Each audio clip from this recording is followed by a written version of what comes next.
Hey, welcome back to Pints and Perspectives, a podcast hosted by WellHouse Church, where we believe there is a plethora of theological perspectives and plenty of beer to go around. Hey, Cullen. What's up, man? Are you a college basketball fan? I am. So No, you're not. Yes, actually, true story.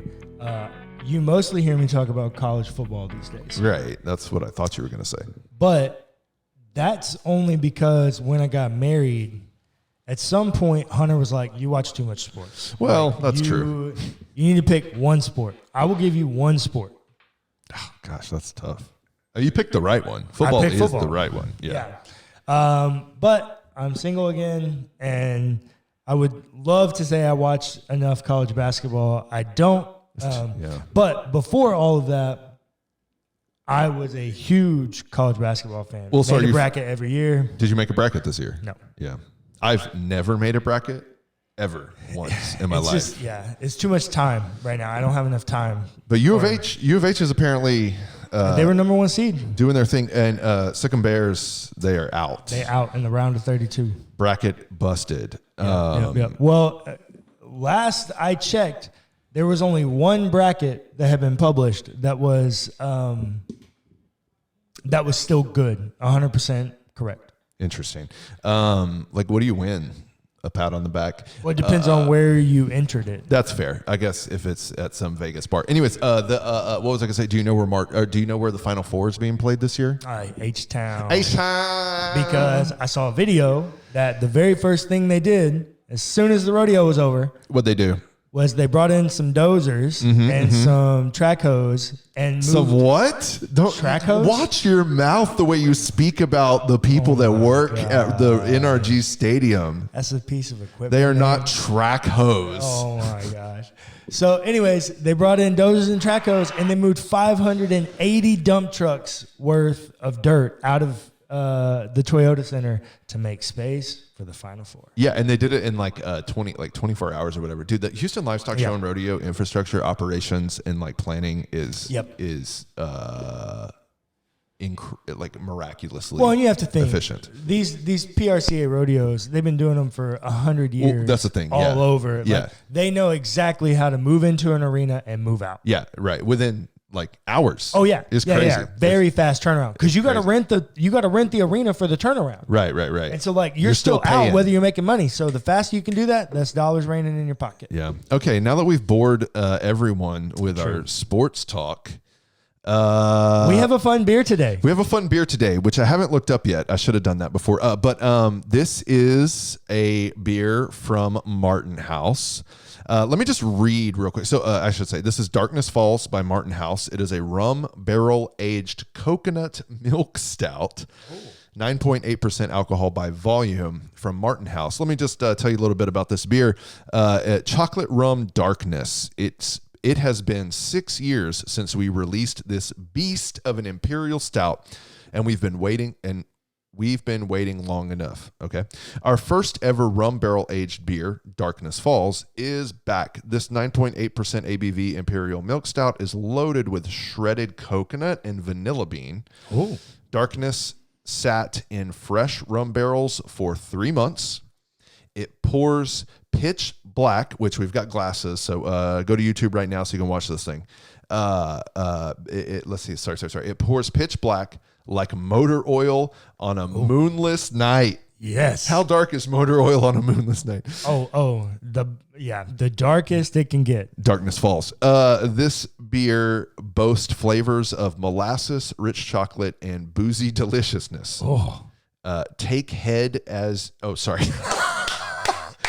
heed. Take heed. Freudian slip. Take heed as you enjoy this special treat, or you'll be 3 sheets to the wind in no time. Oh my God. Which the copywriter on drunk. that. Bravo. That's great. You ever had anything from Martin House? Yes. I'm a fan. It's rare to say this about a brewery, I think, but I've never once had anything come out of Martin House that I did not think was incredible. I've had one. What was it? I don't fully remember, but Clayton, there's a log of all the beers that we've ever done. Oh yeah, somewhere. I need to get with him and I'll check. But there is definitely one that I reviewed on this podcast. Oh, no kidding. Years ago. Okay. Yeah, there's one that I don't like. Martin House is in the Fort Worth area, Yeah, so we don't Dallas Metroplex. We don't like them for that reason, of course. Also, something else really unique going on with this beer. Also, like when is this episode coming out? What do we know what date? Because it'll come out next week. So this is a limited run, and so if you're in Texas, you can probably find this like at HEB right now. But come like 2 to 3, 4 weeks, it's going to be gone. Well, this is coming out next week, so it'll be March 30th. You should go if you're interested in this beer. You need March to get 30th. to an HEB soon. So more than a bomber. So a lot of times these special releases, breweries will put them out in bombers, and bombers are like big glass bottles. They're more than a pint, but but less than two. I forget exactly. It's like a growler. Yeah. Or like no. Growler's too big. It's like a growler. Like a smaller one. Yeah. Historically, like a 16 or 20 ounce, something like that. Yeah. So what is 2 beers? 24 ounces. Yeah. So I think it's like. Well, not if they're doing them by pints. Which if you're buying from a brewery or like a pub house, they're usually doing it by pints. Yeah, I think a bomber. So a crawler would be 16, and I think a growler is 32. I think a pint. I think a bomber is like a pint and a half. Anyways. Historically, most barrel-aged beers you'll find are available in glass bottle format called bomber. While a bomber might look fancy, it offers very little advantage when compared to can. Okay, Martin House. Cans are easily portable, more recyclable, and also block out harmful light rays, which is true. Remember, this is supposed to be dark as the darkness of darkness. Yeah. Most importantly, you'll get 2 extra ounces in this box. Okay, so they did the math. Wait. To be fair, they're a little bit wrong. Oh. Because if you get a bomber or a growler from a pub house and you keep going back, it is the epitome of the most sustainable recycling. Well, because you're using the same container over and over again. But that's not what they mean. But they're saying, a production bomber. Like that you would go to the grocery store and purchase a bomber off the shelf. Got it. Yeah, that makes sense. You know what I'm saying? They're not talking about. I'm sure you can roll up to Martin House today and go into the pub with whatever, and get a growler, and just cycle it. But they mean what's on the shelf, and so there's 2 more ounces in here. So I guess a bomber then is 20 ounces. Okay. So enjoy one now and give another one to a friend. Drink up and cheers to the future of barrel aged beers. So, hey, let's see. I've never had it. I'm gonna pull their website up and we're gonna see. Cool can art. 15 IBUs. 22. Okay, that's nothing. Yeah, right. Well, it's a milk stout. Yeah. A coconut milk stout. And so my question is, it said, didn't one of the flavors it said it was going to highlight was molasses? Yes. Yeah, it's going to be sweet as can be. It's shredded coconut and vanilla bean, and it's been in a rum barrel for 3 months. Yeah, it's going to be sweet. Brewed on November 28th. The original gravity was 22.7. Yeah, that's boozy 9.8. Yeah. We're going to get turned. Okay, let's do it. Okay. So are these 2 of the same beer, or do we need to mix these together? No. It's the exact same beer. Okay, they just chose, instead of a bomber, to do 2 12-ounce cans. Cans. Cheers. Cheers.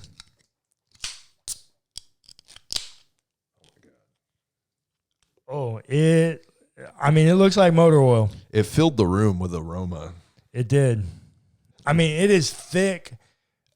You know how sometimes I say that some beer, it's I'm upset about it when I say that it has the viscosity of water. Yeah, definitely. Yeah, no, this beer has the viscosity of like some 5-weight motor oil. Okay, let's get a nose. Vanilla, chocolate. It's actually not as aromatic as I would expect it to be. I've definitely got some nut. Okay. It sat on coconut shreds. Yeah. Well, it's definitely coconut. But it's like it's definitely a toasted coconut. I just put my nose in it, literally. Okay, let's give it a second. And I can. Yeah, what do you smell? I think I smell the rum too. Oh, I don't pick up the rum. I bet we'll taste the rum. All right, let's go.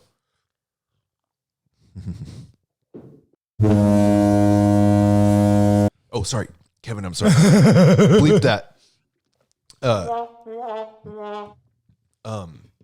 Viscosity is incredible. It tastes like there is the first thing that hit my brain was there is a sunscreen lotion made by HEB that is scented like vanilla coconut. That's what this tastes like. That smell. Yeah. So first, I will say I was really fearful that the coconut would be too much. It is almost too much. Well, it's like right on the edge. It's a lot of coconut. But there's a lot going on in this beer, and I think if it was any less, it would get lost. Yeah,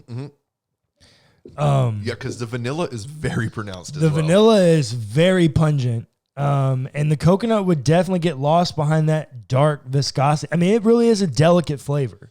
Yeah, and with stouts, especially milk stouts, like the carbonation's real low, right? Like there's not a lot of carbonation, so you talk about viscosity, it's just like it's an ale. It's a thick, slow, flavor-filled mouth filler.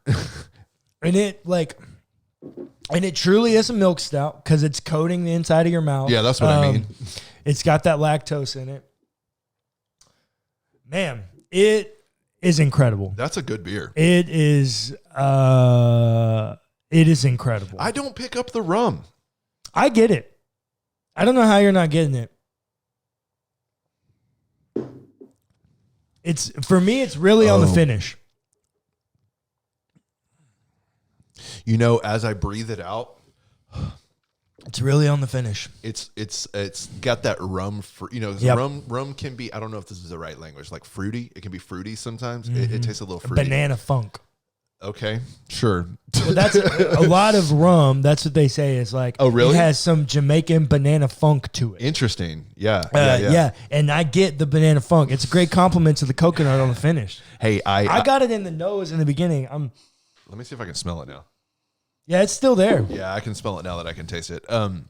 Okay, so he just pulled up the Martin House website, and I stand fully 100% corrected. There is a beer I've tried out of Martin House that I think is gutter trash. The sour pickle beer? Yep. Yes. It's terrible. They make it a was spicy, this one. They make a spicy version too. It was this one. What, the True Love? No.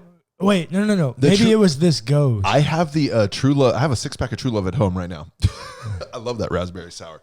Well, I do like sour. Maybe I'm wrong. Okay, their website looks a little out because they don't have this one.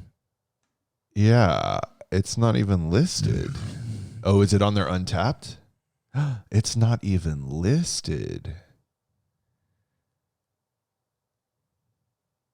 This is great radio. Just silent scrolling through. I'll edit some of this. Edit some of this silence out. Well, I'm going through Untapped to try to see what. Oh, fuck. Darkness Falls is on Untapped. Okay, you found it? Oh, but remember, they used to do it 6 years ago. These are all... No. What's its rating on Untapped? 4.1. Oh, so people don't like it. 56. This is a different Darkness Falls. This Darkness Falls is 10.3 ABV, 57 IBU. This is this is a re-release. Yeah, so this... They changed the recipe and re-released the label. Right. Okay. Which I'm not seeing. Maybe is it just that new? Certainly it's somewhere on here. Yeah. Nope. It's still that old one. Okay. Adam, do you want to give this a score? You're a stout guy.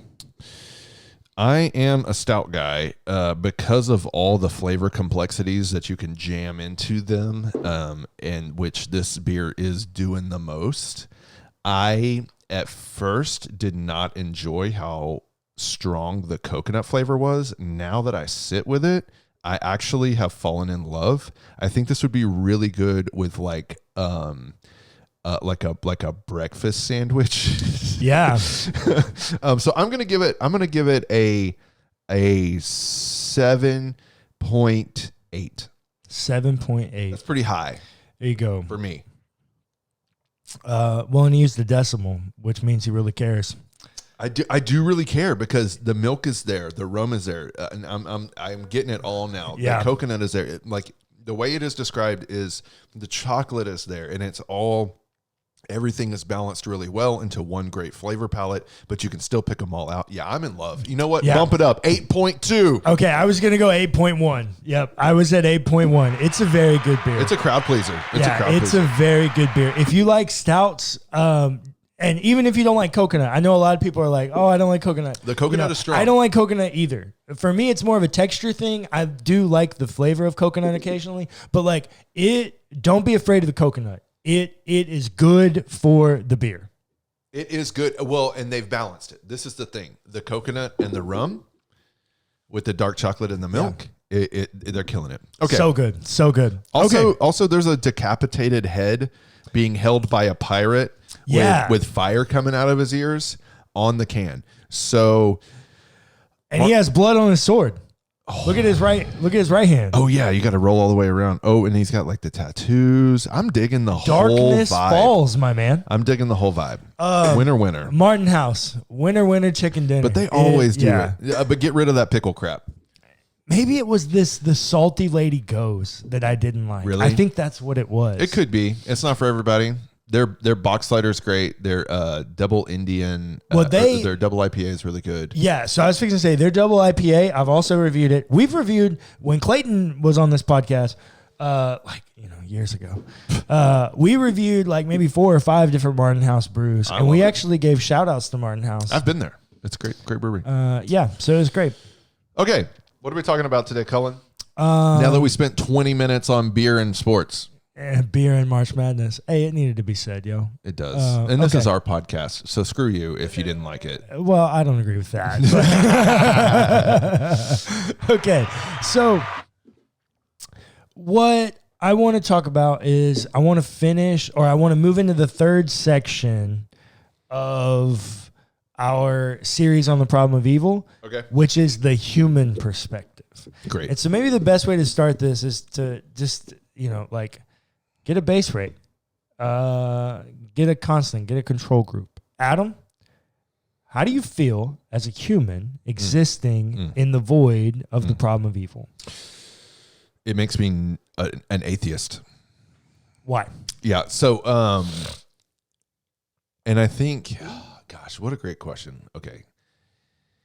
It is the problem of evil is the human condition. Which is what? And what I mean by that, right, is it is something that we all, like the problem of evil exists whether or not you have a faith tradition you ascribe to. Correct. Because it's a universal problem. Yeah. Every human experiences suffering. Every human experiences tragedy. Every human experiences opposition, difficulty, pain, death, natural disasters, terrorist attacks, unexpected loss and expected loss, grief, all the things that we associate with the problem of evil. Oh my God, he spilled the beer. He spilled the beer. It's true. So Cullen said, Adam, I don't like the fact that you've moved the microphones out of our faces because they take up all the space. And I said, brah, it's no problem. And then he spilt half of his very good beer. Well, he can't have mine.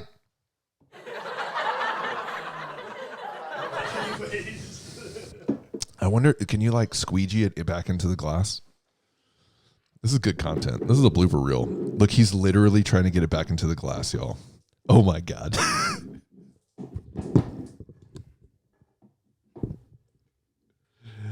I don't know if the microphone is picking up the splatters. I got a little bit left. Yeah, I mean, you still have beer. I got a little bit left, friends. Okay, back to our regularly scheduled programming post-tragedy. Post-tragedy. See, look. I saved a little bit. This is the problem of evil.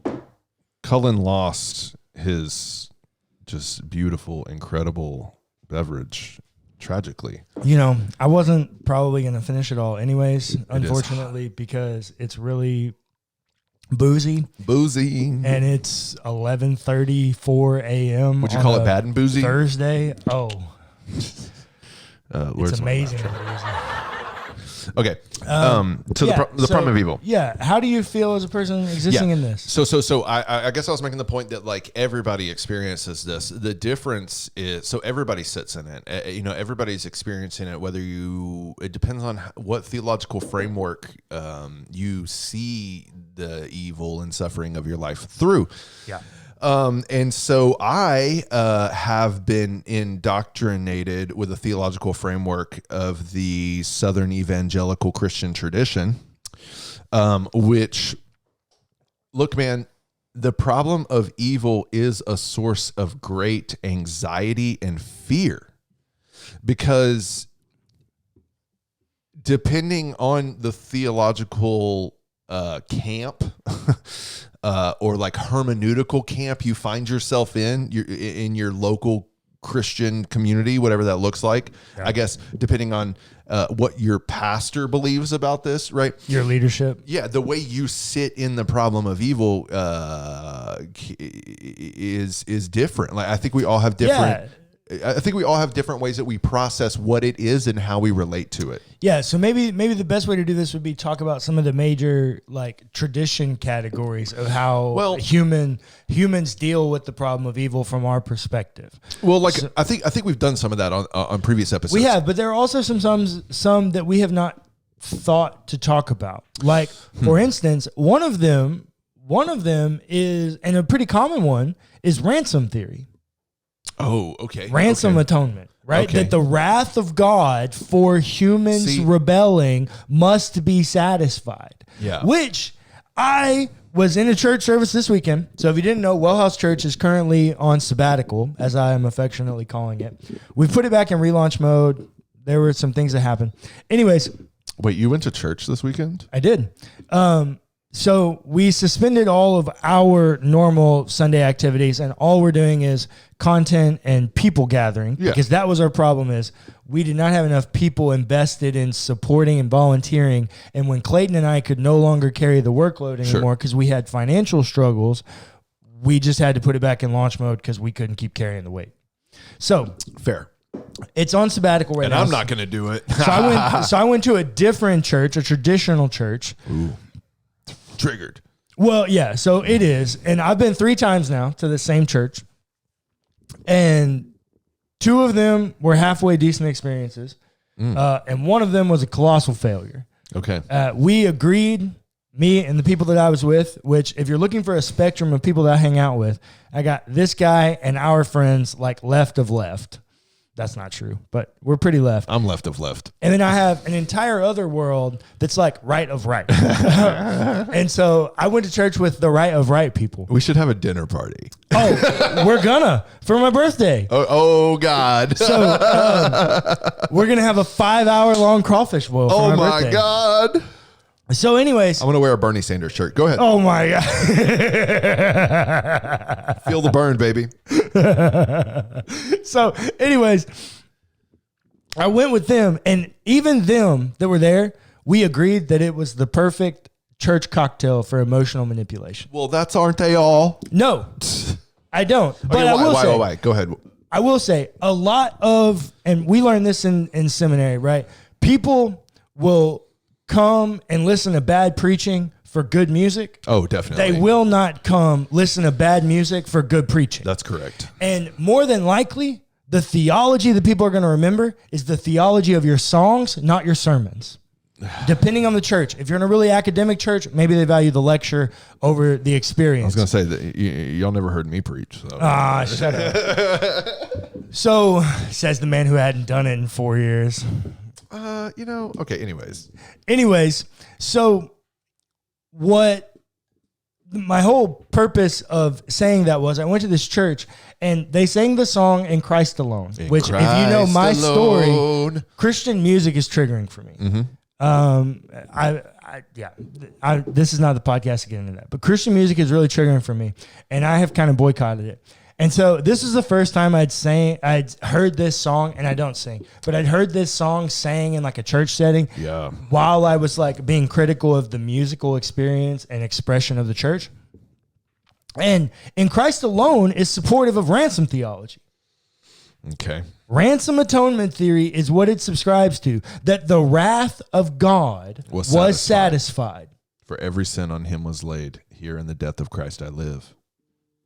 It is ransom atonement theory. Sure. Which I think is a terrible perspective.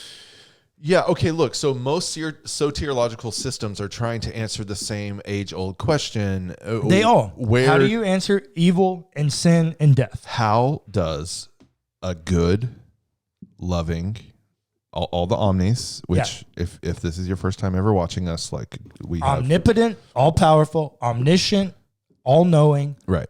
Omnipresent, everywhere, omnibenevolent, all-loving, or all good. How does a omnibenevolent God square his all lovingness with his all powerfulness and all knowingness? That's the big problem. This is the conundrum of the problem of evil. Right. So depending on your theological and hermeneutical camp that you sit in, you asked me, like, what does it feel like? What's the human experience of the problem of evil? Well, from my journey, from my lived experience, it was terrifying and anxiety ridden, because the evil, what I was, my theological tradition that was handed to me was evil. The source of evil is Satan. Yeah. Which we have episodes where we like parse all this out. Oh, several episodes. Yeah. So the source of evil is Satan and his demonic power horde army. Okay. So wait, are you saying the source of evil is Satan? I'm telling you what was told to me. Oh, got it. And how it made me feel. Got it. And the only way I could counter the evil power of Satan and demons was a obedient, holistic submission to Jesus's word, example, and intimate, dynamic relationship with God the Father through the Holy Spirit. Prayer was critical, like quiet time, Bible study, worship, teaching, discipleship, and a lot of behavioral modification. Of course. Spare the rod, spoil the child. Because these things were critically important, because if I didn't do these things, then the evil would prevail. Well, I would be giving legal access to the evil into my life. Yep. And so all the problems, my suffering, would be magnified. Or this would be the root cause of. Yeah. Right? Like if I sinned, then I would give a foothold to the enemy to come in and curse my finances. Yep. So this was the problem. So the solution for the problem of evil for me was spiritual warfare. Ooh. This was a tradition I was handed. But you asked me, sorry, I know I'm taking a long time to answer this question. This is great. This is great. But you asked me how that made me feel, and it made me feel anxious, depressed, afraid, fearful, but more than that, blame and shame heaped upon myself. Yeah. Because remember, I am the linchpin. You're the worthless piece of shit. Well, I'm the one who gives access to the sins. I'm the one who gives access to the evil to do the evil to me. And God doesn't want that for my life. And he has made provisions to protect me from those things, but I only have access to that provision and that protection if I maintain a certain devotion. Yeah. So it's dependent upon me. It's dependent upon my ability to interpret the text correctly and apply the text correctly and maintain a level of internal holiness to thwart the problem, to thwart the evil in my life. So it made me anxious, depressed, fearful, full of shame. Yeah. And it was all consuming.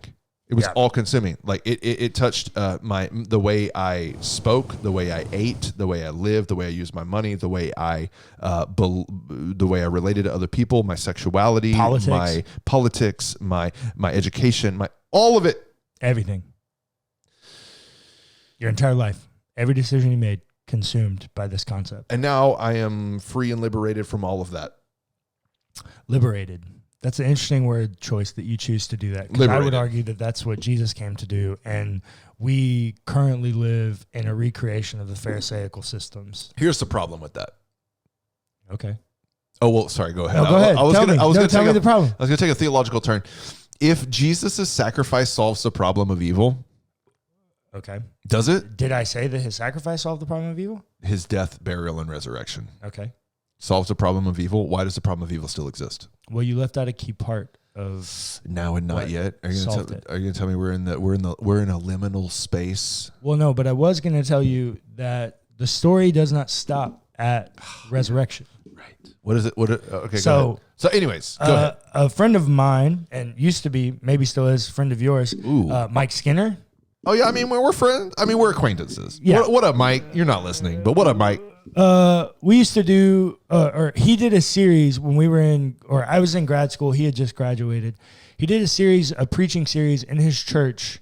I think it was 4 or 5 weeks. I can't remember. I've preached in his church in his pulpit before, by the way. So there you go. Anyways, he did a sermon series entitled Ascension Matters. Okay. Include the ascension. Got it. Include the ascension. And the entire premise is because there are lots of people who were resuscitated from the dead, right? Throughout the Bible, right? Lazarus is resuscitated from the dead. Okay. But Lazarus goes on to die. Sure. Right? Lazarus is not still currently living today. He doesn't experience ascension. Right. He does not. There are only 3 characters in the entire Bible that experience ascension. Okay. Remember who they are? Well, I think you're getting a little loose with the term ascension, but I assume you mean Enoch, Elijah, and Jesus. Yes. Now, Jesus is really the only one that it truly ascends. That's what because it's ascending to the right hand of the Father. You are elevating status back to where you came from. Well, and I think it's the bookend of the story. I think the Enoch situation, I think we read a lot into that. Anyways, go ahead. Well, I think he walked with God and then he was no more. That is literally all the text says. It's true. Tradition has said that it's ascension. At least Elijah rides away on a chariot of flaming horses or something, and at least there is Elisha sees him ascend. But anyways, so like as a literary narrative critic, I might say that is even harder to believe because it's clearly given over to apocalyptic thought process. I don't believe any of it. I'm just saying. Okay. Yeah. So anyways, go ahead. Okay. So I think the ascension matters, but your point is if God can solve the problem of evil, why does it still exist? If God can solve the problem of evil, why does it still exist? And if Jesus' death, burial, resurrection, and ascension solve the problem of evil, why does it still exist? And so the seminary... because the story's not over. The theological answer, or the seminary answer is, this is already not yet. This is an already not yet, or explain. Or a now and not yet. So, okay, let's just go to covenant theology, right? Yep. So... in covenant theology, you have this progression of God's relationship with his creation. Adamic covenant with Adam, Noahic covenant with Noah, Abrahamic covenant with Abraham, and then you have Mosaic covenant with Moses, Davidic covenant with David, and then the new covenant with Jesus. New covenant theology with Jesus and the Holy Spirit. And where was I going with that? Oh, covenant theology and talking about the now and not yet. Yeah. So Jesus's death, burial, resurrection, and ascension defeats the powers of sin and hell, and ushers in. It's also kingdom theology and ushers in the kingdom reign of Jesus, sort of. And so it is now the kingdom of the authority, power, and liberation and salvific efficacy and kingdom reign of Jesus exists currently because he's ascended. But we don't see the full impact or the full efficacy of it because people are still dying, not living forever. People are still sick, not fully healed in their God intended existence. Suffering and evil still exist. The problem of evil. It has not been fulfilled because suffering and evil. So again, I'm giving a seminary answer here. So does that mean that Jesus isn't on the throne? Does that mean that Jesus has not defeated the powers of sin and death? No, it means that he quasi has. He sort of has now, but he sort of has not yet, because there is a last, like a final covenantal experience. A consummation. Yeah, which is the parousia, or like the return of Jesus coming and establishing his throne. And then we have to talk about like millennialism, which we don't need to get into all the things. We have series on that. We're not doing that. You can go find those. They're on this RSS feed. So back to the point, now that I've given a whole lesson on the covenant theology. The problem is, if the new covenant solves the problem of evil, why do we still experience the problem of evil? Well, let me ask you a question. When you say new covenant, you mean Jesus, right? Well, I'm using it as shorthand for like the work of Jesus. Yeah, right. Yeah. Sure. But you mean Jesus. And what do you say? The most important words in the Bible, if there were any, are the words of? He put the bag of foreskins on his feet. Jesus. Oh, yeah, right. If you get that reference, put the biblical reference in the comments, and I will buy you one of these. That's easy. Then you better buy one right now, because they won't be there. If you better buy one to have on hand, and it's a giveaway. Are you committing to a giveaway? Let's see how quickly people like, subscribe, and share. Oh wait, I have things for this. No. The whoa, yeah. That's not moving on. I promise we'll get it figured out, y'all. I just haven't had time. I'm a busy man. I can't do the things. We're producing a whole other show now, too. Anyways, it's true. We have another show in the works. Top secret. Top secret. Anyways, proceed. Sorry. Actually, shameless plug. There's another podcast for WellHouse Church that's in the works. What? Yes. How do I not know this? Because it hasn't been cleared with the board yet. You better not talk about top secret stuff. Kevin, tell this man to be quiet. But it's a podcast that I think would be brilliant, and it is very representative of who we are. Look, the only thing I care about, Cullen, this whole little speech you're giving right now about this top secret mess, I don't care. Am I on it or not? No, you're not. Well, then who cares? Oh, but you would actually care, because you would love the co-host and you would love the topic. Don't tell any more. Don't say anything else. I'm giving a precursor. I like the tease. The title of it is going to be Harm and Healing. Oof. And the opening graphic, the logo for the podcast, is a goat head. Nope. It's it's like a yin and yang. Oh, you're gonna go like Buddhism. Wait, yin and yang? What religion is that associated with? Just watch. Harm and Healing is about the cyclical cycle that me and the co-host have been through. Her as an individual. Ooh, female. Did you hear that? He dropped a female. Yep. Her as the co-host, and the harm that the church has done to her. Can I be a guest? And, yeah. When we get 3 microphones, shout out you can give in the descriptions. And we would like to buy a 3rd mic so we can have some guests on. Come on, somebody. Stuff costs money. And me as a seminarian and 3 times over educated, university trained pastor, the harm that I have been trained to do and commit to people. Definitely. Harm and healing in the church, that how the place of healing turned into a place of harm, and how we're trying to bring it back to a place of healing. Oh, you think the church was a place of healing to begin with? Anyways, okay. I think that's what it was intended to be. Okay. I think that's what Jesus did. Good plug. We're at 40 minutes. Let's go. Okay. So, conversation about the human perspective. You said something that I think was very helpful in what I was trying to get at, because another mainstream solution to the problem of evil is like a very reformed theology perspective. Oh, yeah. Go ahead if you want to articulate a little bit. There was a short season where I was like kind of subscribing to a reform perspective. Wait, are you a white male millennial with a theology degree?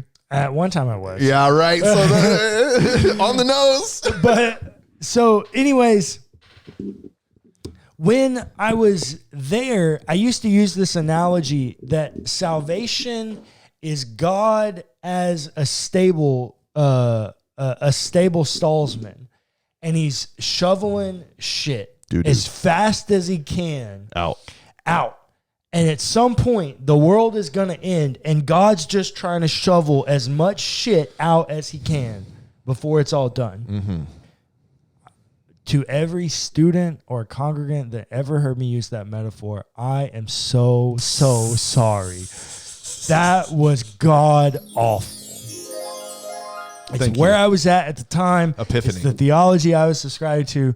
It was terrible. You are not pieces of shit. That is not what humanity is. That's a terrible way to look at ourselves. And they pride themselves on that Bible verse that we're dirty rags, right? Yeah. Like Paul uses that word, and it's like, it really is like, it's menstrual rags. Like, that's just what it is. It's like, they're no good for anything. And in the ancient world, you couldn't clean them. Dude, you just throw them out. They are no good for anything. I'm telling you, the self-hatred that's involved on Sunday mornings is, and we've both done it. Look, I repent. Yeah. I don't even know what that means, but like, I apologize too. Yeah. Because I did stupid stuff like that too. Yeah. Okay, so we're going to end this episode here because it was an introduction. I was looking for two things out of this episode. One, to introduce the conundrum that drove this man from 2 degrees in theology to an atheist. Hey.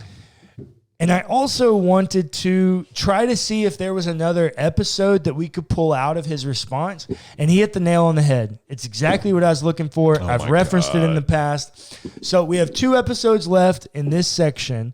And then we'll do a conclusory, hey, let's do a summary episode of all this stuff we've talked about the problem of evil. Let's just summarize it in one episode. I swear, if you make me read the Bible in the next episode, I'm going to... We may read the Bible a little bit. Because the next episode... So the episode that we already had scheduled and I told you was coming was one about the armor of God and the way that humans exist in fighting a war. But... that we're going to push that one off one week.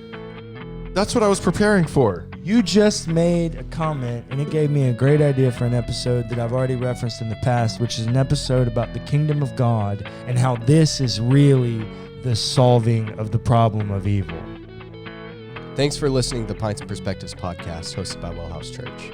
Be sure to give us a rating and a review if you enjoyed the episode. It's free and it helps us immensely. Also, feel free to check out our other podcasts.